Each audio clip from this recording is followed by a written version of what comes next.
Você sabe como encontrar força na adversidade? É sobre isso que trata este vídeo. Vem comigo.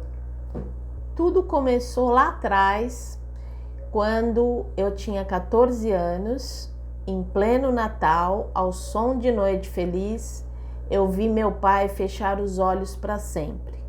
Sim, meu pai faleceu com 55 anos, muito novo, teve uma morte precoce causada pelo tabagismo.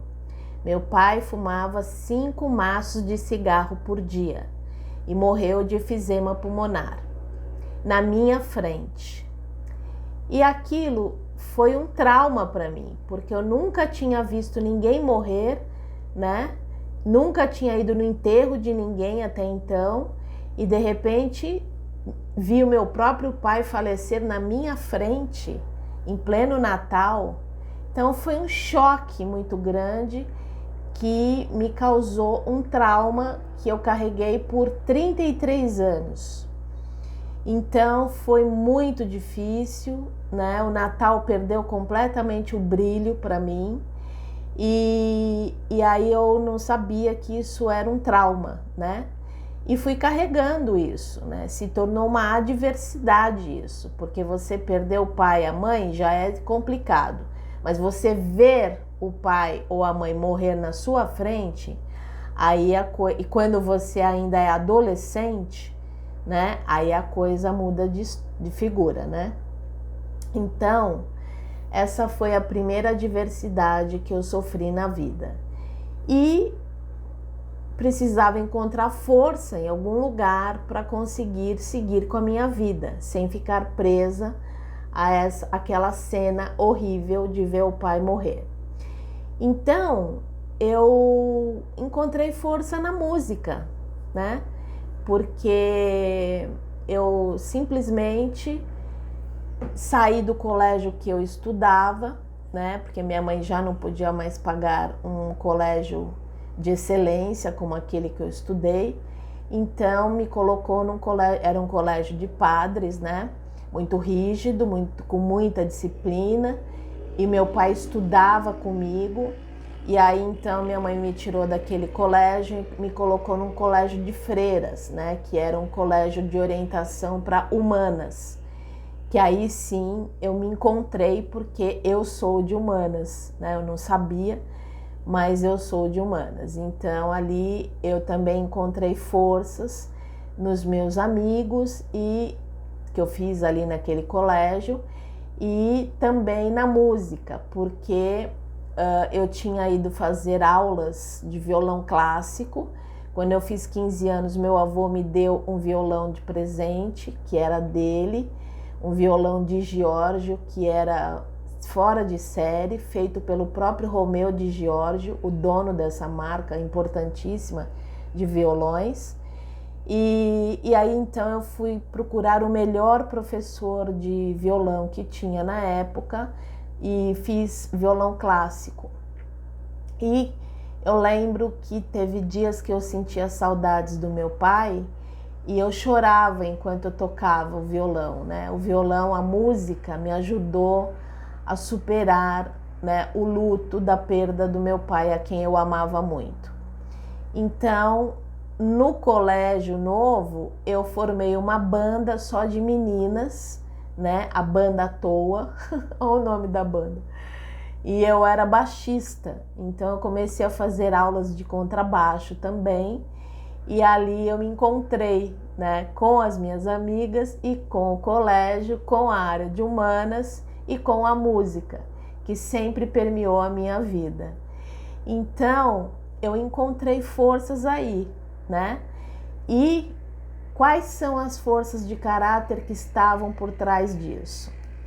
Primeiro foi a beleza e excelência, porque eu saí de um colégio de excelência acadêmica e fui estudar violão com um professor excelente, né? Ele expressava a beleza e a excelência na maneira como ele dedilhava ali no violão, na maneira como ele me ensinava, na maneira como ele me explicou como é que a gente lia as notas musicais, né, que não é tão fácil assim.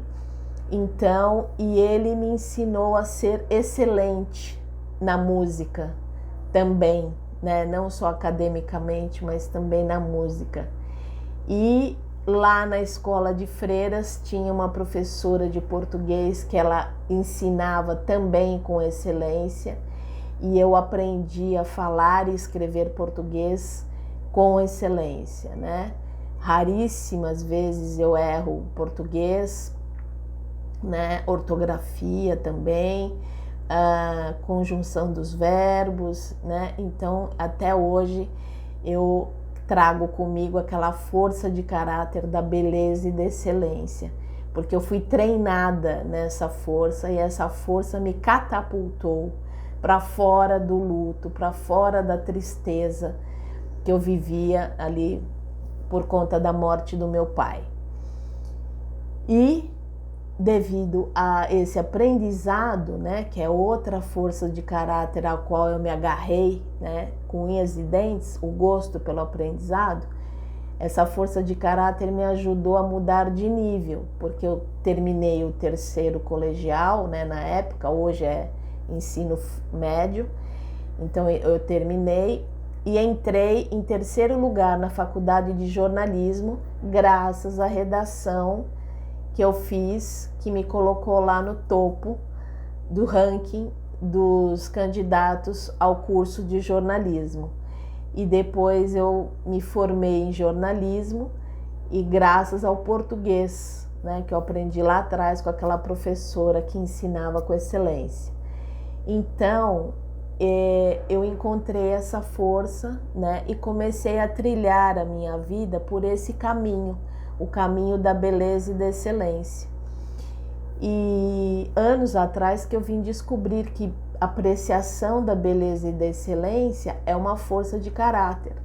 E eu não sabia que eu tinha isso e que eu também apreciava a beleza e excelência do trabalho dos outros, do estudo dos outros, da empresa dos outros, da vida dos outros, entendeu? E eu gostei muito e gosto até hoje de trilhar o caminho da beleza e da excelência.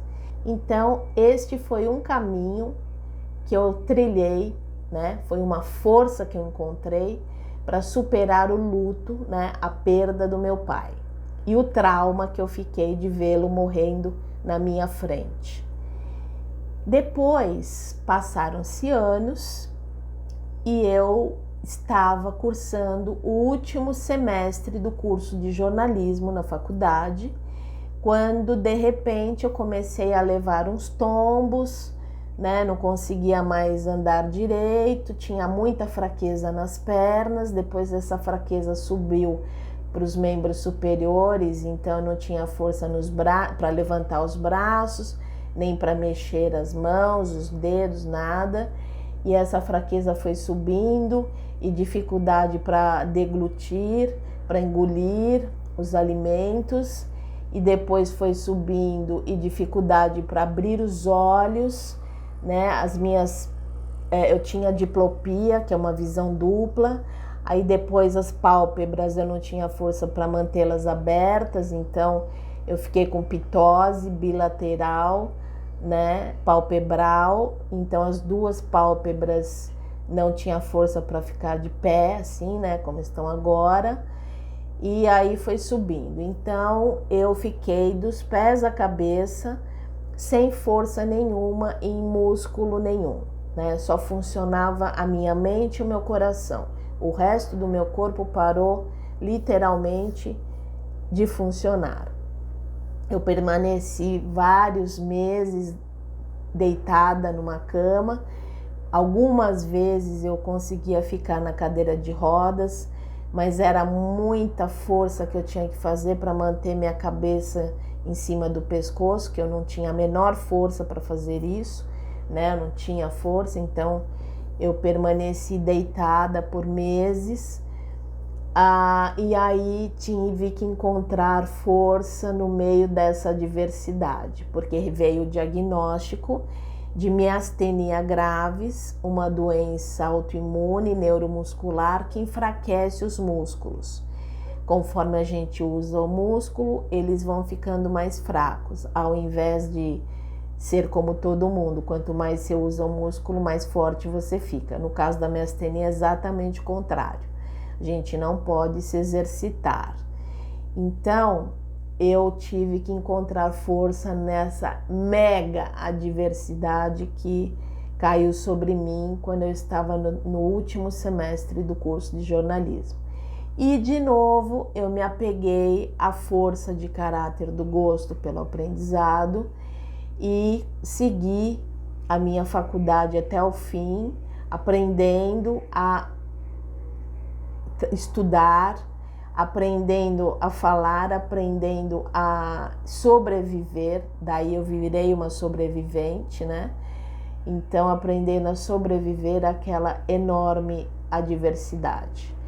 E aí eu tentei encontrar, né, alguma maneira de compreender por que aquilo tinha acontecido comigo, as lições que eu tinha que aprender através daquela doença. E de lá para cá eu tenho aprendido várias lições até hoje, porque há 35 anos eu caminho com essa doença. Mas vocês podem ver que eu estou livre da cadeira de rodas, da cama, né? Eu consigo segurar minha cabeça em cima do pescoço, meus olhos estão mais abertos do que nunca e eu consigo falar, engolir, deglutir e respirar normalmente. Então, foi outra força de caráter que eu consegui encontrar no meio da adversidade, além do gosto pelo aprendizado, foi a coragem, foi a perseverança também e foi a criatividade, porque eu tive que criar um trabalho para mim, porque o meu médico me disse na época que a miastenia graves incapacita para o trabalho e que eu deveria procurar uma aposentadoria por invalidez. Mas eu não me conformei com aquilo, né? Porque eu estava com apenas 24 anos, não estava na hora de me aposentar. Então eu falei, não aceito.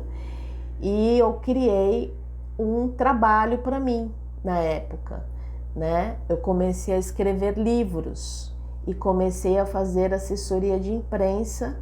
Comecei diretamente da minha cama a assessoria de imprensa para uma igreja. Os pastores vinham na minha casa orar por mim e em troca eu divulguei o show de música gospel que eles estavam lançando no ginásio do Pacaembu, aqui muito grande em São Paulo, para 50 mil pessoas, e eu divulguei da minha cama mesmo. Então veja como eu trabalhava.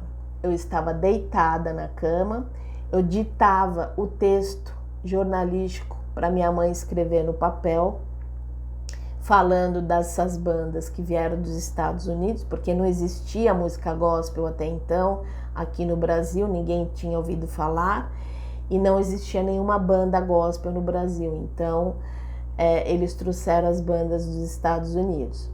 E aí eu ditava para minha mãe o release, ela escrevia no papel. A minha irmã, que tem um retardo mental e é surda, ela copiava esse texto na máquina de escrever elétrica, porque naquela época, em 1991, não tinha computadores. E aí a minha mãe pegava o texto, lia para mim, para ver se tinha que corrigir alguma coisa. E depois a minha irmã enviava esse release por fax para as redações dos principais veículos de comunicação do país na época. E minha mãe ligava para os jornalistas, depois colocava o telefone aqui para mim na cama, eu não conseguia nem segurar o telefone, ela que segurava para mim, e eu negociando com os jornalistas as notícias que eu queria que saíssem sobre esse meu cliente. E para nossa surpresa, o show foi um sucesso de crítica e público, lotou o ginásio do Pacaembu com 50 mil jovens e virou notícia em 41 veículos de comunicação em apenas um mês. Então foi um marco histórico na minha carreira. Eu encontrei a força da criatividade, porque eu criei uma maneira de trabalhar para mim. Não era nem home office, era em bed office, né? Meu escritório era a minha cama. E então a criatividade foi outra força que encontrei nessa diversidade, que me colocou no mercado de trabalho, né? Mesmo completamente inválida, incapaz para trabalhar, mas eu perseverei, então foi a segunda força, perseverança. Eu gostei de aprender, né, essa nova forma de trabalhar, que ninguém ouvia, a gente nem ouvia falar de home office, trabalhar de casa, nem existia isso, né? E a curiosidade para buscar, né, alternativas para aquela minha situação que afetou em cheio a minha vida profissional. E então eu encontrei essas 4 forças de caráter no meio dessa mega adversidade que caiu sobre mim de repente. E já se passaram 35 anos e eu sigo trabalhando em home office, né?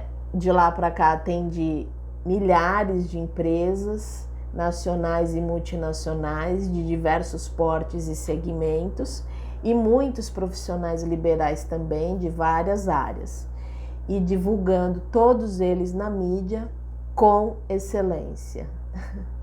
Então veja como que uma diversidade, às vezes, ela vem trazer para a sua vida uma força que até então você desconhecia que havia dentro de você. As adversidades, elas parecem que são molas propulsoras do sucesso, porque você vai parar no fundo do poço e aí você descobre que tem uma mola e que te catapulta, te empurra lá para cima, e você tem um grande resultado logo depois de uma grande adversidade. Foi isso que eu percebi, né, que aconteceu na minha vida. Depois da morte do meu pai foi uma experiência, depois do diagnóstico foi outra experiência, aí já, e cada experiência dessas que eu adquiro essas forças de caráter, eu fortaleço cada vez mais o meu caráter, o que acontece? Eu me torno mais forte para as próximas batalhas, né? E elas vão aumentando de intensidade, porque a gente mudou de patamar, né? Tá mais lá para cima, então mais lá para cima as dificuldades são maiores também. E aí, o que aconteceu? Isso foi em 1990. Em 2010, eu já estava noiva havia 7 anos, com uma pessoa que eu amava muito, né? E um belo dia ele falou assim para mim: Yara, eu quero que no dia seguinte que a sua mãe morrer, você interne a Kátia numa clínica de doentes mentais, porque eu vou casar com você, mas não quero levá-la para morar conosco. Gente, o chão se abriu para mim ali, eu quase infartei, porque a minha irmã, ela é deficiente intelectual e auditiva, a Kátia, e é a pessoa que eu mais amo nessa vida. Depois de Deus, ela é a pessoa que eu mais amo nessa vida. Então, ouvir aquilo, e ainda da pessoa que eu amava, ao lado de quem eu já estava há 7 anos, né, com uma aliança ali de noivado e tudo, então realmente foi outro trauma que eu sofri, porque eu não estava esperando aquela atitude horrível vir por parte de alguém que eu amava, que era o meu noivo. Então eu tive que encontrar forças também naquele momento em que eu me encontrava doente, a minha astenia estava me atacando, eu tinha ido parar na UTI já 2 vezes, né, entre a vida e a morte, com crises fortíssimas da doença, e aí naquele momento ele pega e me fala uma coisa dessa. Então eu fiquei muito chocada e muito traumatizada também com os homens, né, porque esse teve coragem de falar para mim porque que o relacionamento não ia para frente, né? Não rumou até o casamento. Agora os outros namorados não tiveram coragem de falar que é por causa da minha irmã. porque o medo deles qual era? Que eu morresse antes e a minha irmã ficasse para eles tomarem conta. E eles não queriam tomar conta da minha irmã no futuro. Então eu decidi, né, que eu não ia mais querer saber de namorar, né, e nem sonhar em casar, porque realmente eu tenho essa missão de cuidar da minha irmã e eu a amo mais que qualquer coisa, qualquer pessoa, né?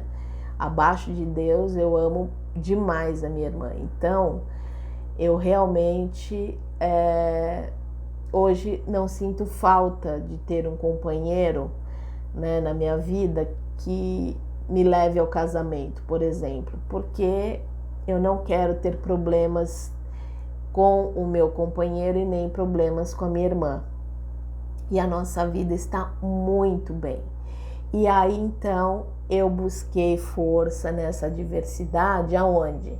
No amor fraterno, entendeu? Porque o amor fraterno nos uniu, a mim e a minha irmã.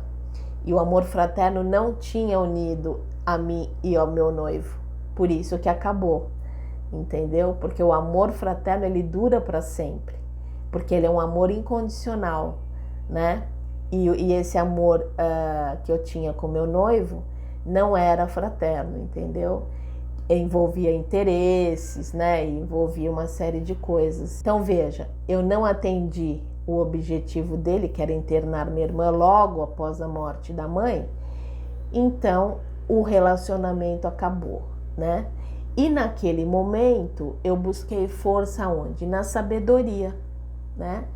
Porque eu discerni o quanto estava errada aquela atitude do meu ex-noivo para comigo, para com a minha irmã, para com a minha família, para com o nosso futuro. E aí eu tive coragem, que é outra força de caráter, que eu peguei ela, lembra lá atrás? Eu encontrei a coragem, então nessa vez ela também estava presente na minha vida, para eu ter coragem e sabedoria para pular fora daquele barco furado que era o meu noivado. E de lá para cá saiu de cima de mim uma tonelada de pressão para eu casar. Porque vocês sabem, né? As mulheres sofrem muita pressão na sua vida sentimental para que elas casem, tenham filhos, formem família e sigam aquela vida que todo mundo tem igual, né? E no meu caso também eu sofri essa pressão por parte da minha avó e por parte da minha mãe, que as duas eram casadoiras. E elas esperavam que eu me casasse, como as outras netas que a minha avó teve e tal. Então, eu fui a única ovelha negra da família, junto com a minha irmã. Minha irmã, obviamente, que não ia casar por conta da deficiência dela, mas de mim elas esperavam um casamento. E eu nunca quis me casar, eu nunca tive esse desejo, nunca me visualizei de noiva na igreja, né? Nunca me visualizei fazendo chá de cozinha, por exemplo. Eu não tinha essa ambição, esse sonho, né? Então, depois de anos, né, eu fui entender, e depois de mais essa diversidade que veio sobre a minha vida, que foi esse noivo, né, se revelar dessa maneira tão cruel e perversa, eu fui só encontrando essas forças de caráter dentro de mim e que estavam adormecidas, né? E eu não sabia como usá-las, porque até então não tinha aparecido a oportunidade. E a oportunidade foram as adversidades, né? Então, por isso que eu falo, se você estiver passando por alguma adversidade, algum problema grave no momento, busque encontrar essas forças de caráter dentro de você e fortaleça cada uma delas, né? Não fuja da raia, enfrente os desafios e siga adiante com a sua vida, porque essa história apareceu na sua vida que é para te fortalecer e não para te fazer perder e te tirar do jogo, entendeu? E aí foram se passando os anos, né? Agora, em 2017, minha mãe faleceu, foi outra adversidade, porque eu fui levar a minha mãe para tomar uma injeção, né, de um antibiótico na veia para curar uma erisipela, né, que é uma infecção na perna que dá. E minha mãe já estava com 90 anos, aí lá eles falaram, olha, é melhor encaminhá-la para o pronto-socorro do hospital para ficar na emergência durante 24 horas em observação, porque ela é muito idosa, né? E pode ter alguma intercorrência. Aí eu falei, tudo bem. E levei minha mãe lá e deixei ela às 19 horas, né? Tinha acabado de tomar injeção, ficou lá numa semi-UTI, né? Que eles têm lá, em observação. Aí me mandaram voltar 12 horas depois para ir buscá-la, às 7 da manhã do dia seguinte. Quando eu chego lá, eu vejo minha mãe com a mão assim, a boca já estava aqui em cima, né? E ela não conseguia virar e a gente falava com ela, ela não respondia e tal. Aí comecei a gritar, eu falei, ela tá tendo AVC, socorro, socorro, minha mãe tá tendo AVC, corre aqui, corre aqui. E os médicos lá no celular, conversando, entendeu? E minha mãe lá morrendo, entende? Então foi uma coisa assim chocante demais. E outro trauma, né? Porque eu vi minha mãe morrer praticamente na minha frente. Porque esse AVC foi fulminante, ela durou mais aí uns poucos dias e faleceu. Porque a pressão dela de 13/8, a partir daquele momento, subiu para 34/22. Então ela teve um pico de pressão alta que estourou o cérebro dela e ela teve um AVC e ainda durou ali mais uns 3 dias, né, em coma e faleceu. Então foi outro trauma, mas não foi tão forte o trauma quanto foi ver o meu pai morrer na minha frente, porque quando ele morreu, eu era uma criança, eu tinha apenas 14 anos e nunca tinha visto ninguém morrer na minha frente, né? E agora eu já estava com 50 anos, adulta, já tinha adquirido aquela força lá atrás, né? Quando eu vi a morte do meu pai, a coragem, né? Para enfrentar a vida depois de uma perda dessa, que perder o pai e a mãe é uma perda absurdamente grande, irreparável, né? E dessa vez, então, eu percebi que o trauma, ele durou ali 1 ano só, o período do luto, 1 ano e meio, entendeu? Aí depois eu consegui superar, né, e seguir com a minha vida. Então, porque eu já estava fortalecida, já tinha uma coragem bem forte ali, né, bem desenvolvida. E consegui, então, seguir com a minha vida em paz e com força e determinação, foco e muita coragem, né? E aí, onde eu encontrei força de novo? O amor fraterno da minha irmã, porque hoje a minha família é composta por 2 pessoas, eu e minha irmã. E também encontrei força em 3 gatos que eu resgatei da rua e adotei. A Paula, o Toquinho e o Bob. Essas 3 figurinhas aí da foto. Então, eu amo demais esses 3 gatos porque a gente também se ama fraternalmente, né? Eles são lindos, são os meus filhos. E após a morte da nossa mãe, nós conseguimos formar uma família possível, né? Eu chamo de família possível, porque foi o que foi possível formar. Compostas por mim, pela minha irmã, essa da foto, né? Que está ao meu lado, e por essas 3 fofuras que eu adotei, né? Que são a Paula, o Toquinho e o Bob. Então, a minha família é composta por 5 membros.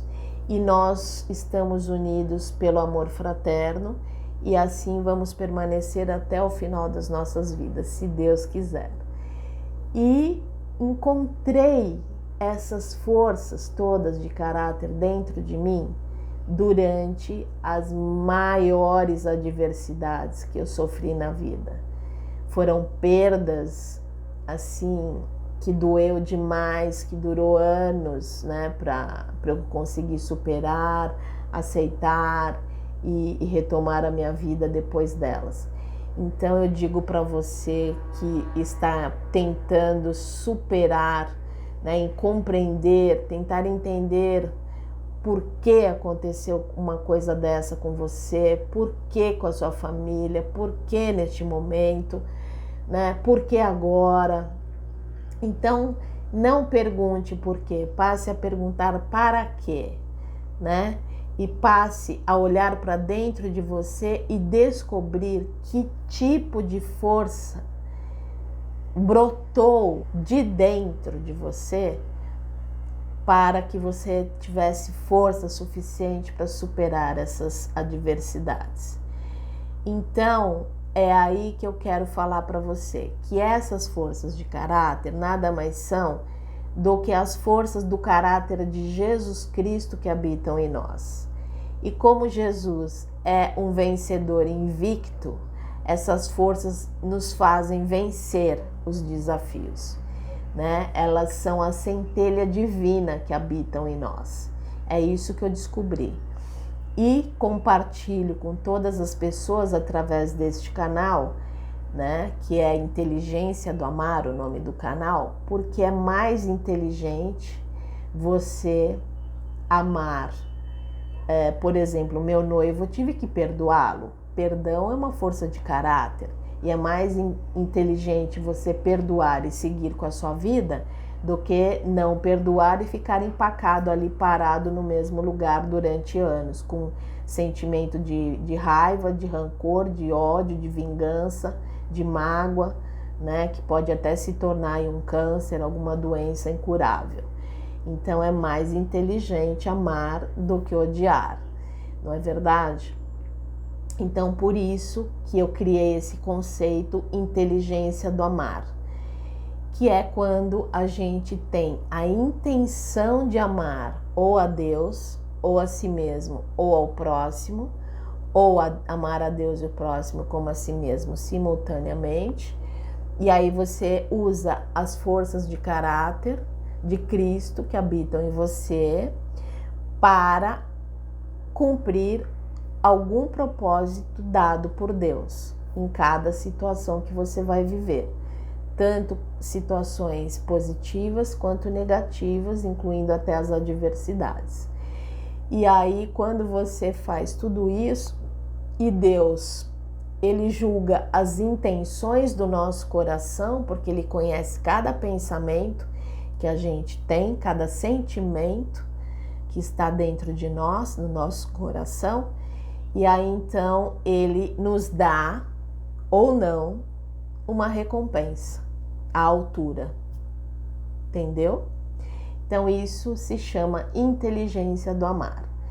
E eu gostaria muito de ter sido uma referência para você através desse vídeo de alguém que conseguiu superar situações assim insuperáveis, né, para algumas pessoas, que você tenha se inspirado com a minha história de resiliência, né, com a minha história de coragem, de amor fraterno, de dedicação ao meu propósito de vida, que é cuidar da minha irmã, e agora em compartilhar tudo sobre a inteligência do amar com você, porque nós recebemos lá atrás, né, Deus deu uma ordem para Moisés, através dos 10 mandamentos, que era ensinar o povo a amar a Deus e o próximo como a si mesmo.